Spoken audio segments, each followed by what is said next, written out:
Dear Patriots, before the news starts, please subscribe to our patriotic channel by clicking the subscribe button. Give us a thumbs up to this video. Don't forget to leave your opinion below in the comments section. Share the news on Facebook and Twitter so you friends see it. Thank you. Al Gore just flipped and admitted something about Trump that no one saw coming. Al Gore just admitted something massive today that nobody is talking about. According to BBC4's Radio Today, Al Gore admitted on live TV that he thinks that President Trump inherited the North Korea issue. Donald Trump inherited a very dangerous situation that has been building for some time, Gore said. According to the Washington Examiner, Al Gore thinks that Trump should be praised for the way he has handled the tensions between the United States and North Korea. He says President Trump did an amazing job imposing new sanctions on North Korea through the UN Security Council. The sanctions will cut North Korean exports by $1 billion, which is 1/3 of the country's annual exports. This is rich coming from the guy that let the situation get to the point that it is now. Why didn't him and Bill Clinton work harder at disarming North Korea in the 1990s? It came out via Fox News this week that Obama officials tried to squash disclosures that North Korea had the ability to make nuclear weapons small enough to be launched on a ballistic missile. Share this if you think that Trump is doing an amazing job right now and you support him against North Korea. Liberals have been taunting our president. Which side are they on again? They must be on the side of the North Koreans.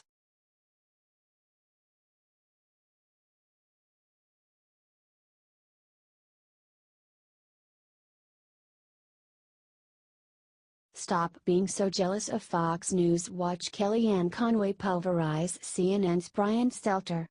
CNN's Brian Stelter had Kellyanne Conway on to talk about how Americans don't like President Trump and what she is going to do about it.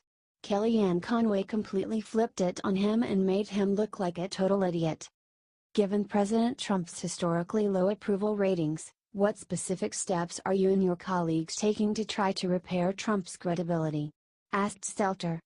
The numbers that matter to America is the 1.5 million jobs created on his watch, the 54 record highs in the stock market closes, the consumer confidence level at a 17-year higher than both George W. Bush and President Obama, responded Kellyanne. You have the voice going through your promo saying CNN, the most trusted name in news. What evidence do you have of that? I've seen polling numbers to the contrary. CNN used to be a place where people can tune in and get the news all day long. Now they get spin and people's opinions. CNN should own it.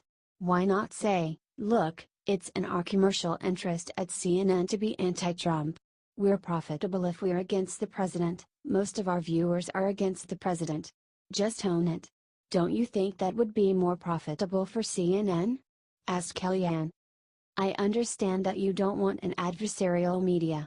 I guess you just want everybody to be like Fox News, state-run media, responded Stelter, which is literally fake news. Fox is not state-run. That's not true. Stop being so jealous of Fox News, Brian, and their ratings. I think that would help if you drop the jealousy a little bit about Fox News. The fact is that we need a media that covers the facts, said Kellyanne.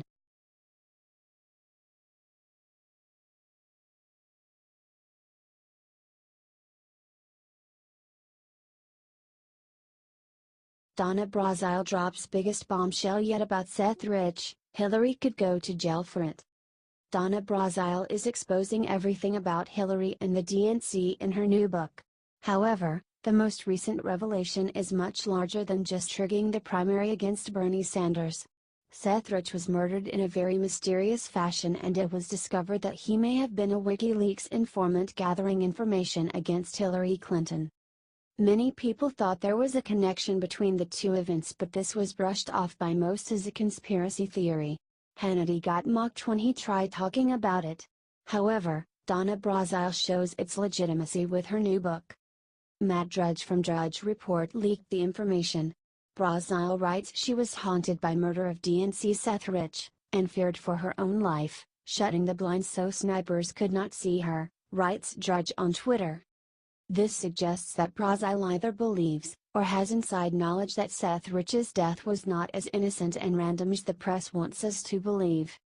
Back in May, Hannity agreed to stop reporting on Seth Rich after receiving letters from his family. I totally and completely understand how upset and how hard this is on this family, especially over the recent coverage of Seth's death. I've been communicating with them. I got a very heartfelt note. I also sent them a heartfelt note back. However, out of respect for the family's wishes, for now, I am not discussing this matter at this time, said Hannity.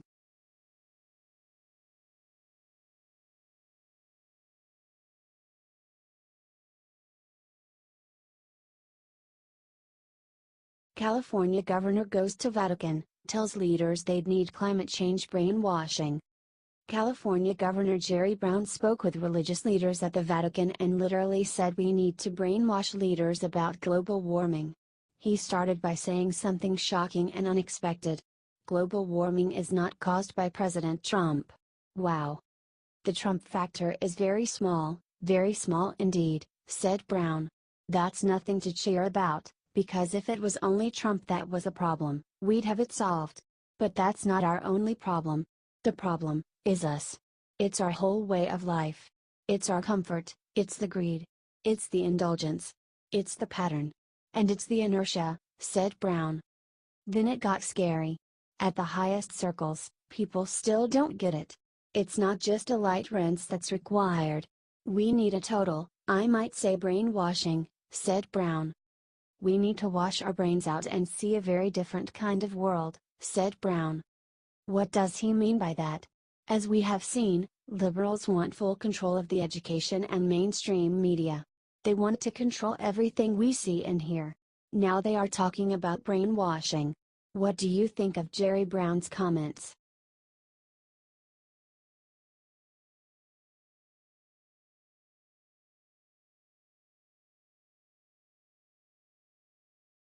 Woman defends ad suggesting Gillespie likes running down minorities in a truck, Tucker crushes her.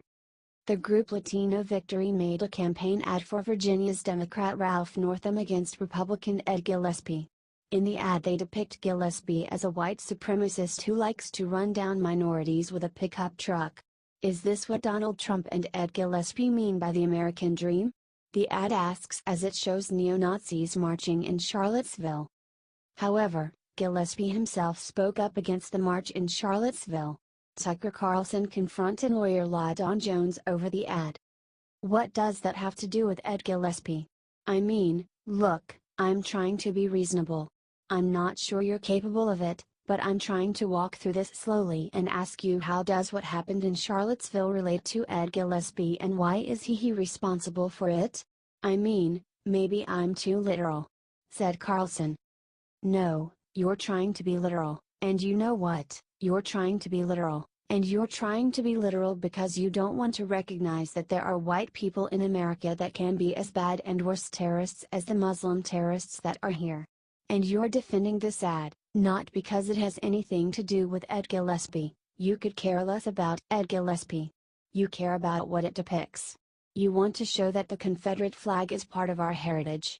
I salute one flag, that's the American flag, responded Jones, like a complete lunatic. We are done. You're a deeply unreasonable person. I hope you never get near power, responded Carlson.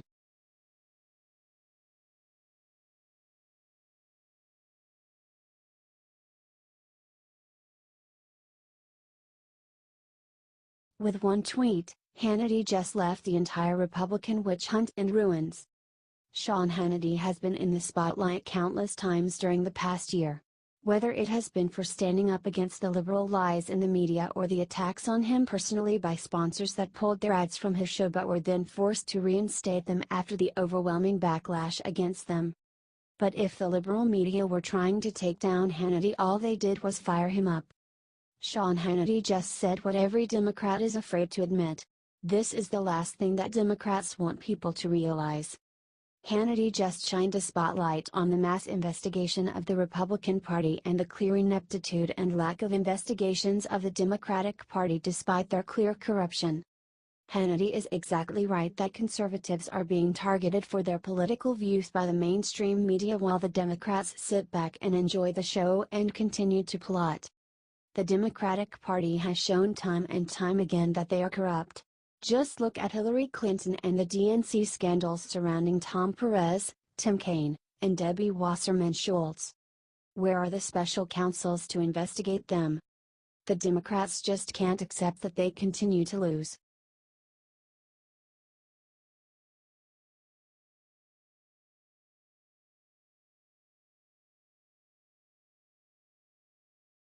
Game over. Jeff Sessions calls for crackdown on marijuana legalization.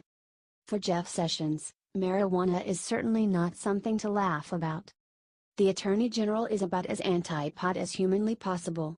In June, he came before Congress, asking his peers to undo the federal medical marijuana protections established by the end of 2014. As of today, those regulations have yet to change. However, Sessions wrote letters to 4 governors in the past week, stating that he had serious concerns legalizing weed. He later claimed that the drug is only slightly less awful than heroin, a drug that is currently the leading cause of overdose in America. Sessions went on to say that more than half of the medical marijuana grown in the United States is procured in the black market, something that only showcases the integrity of those who work in the legalization business.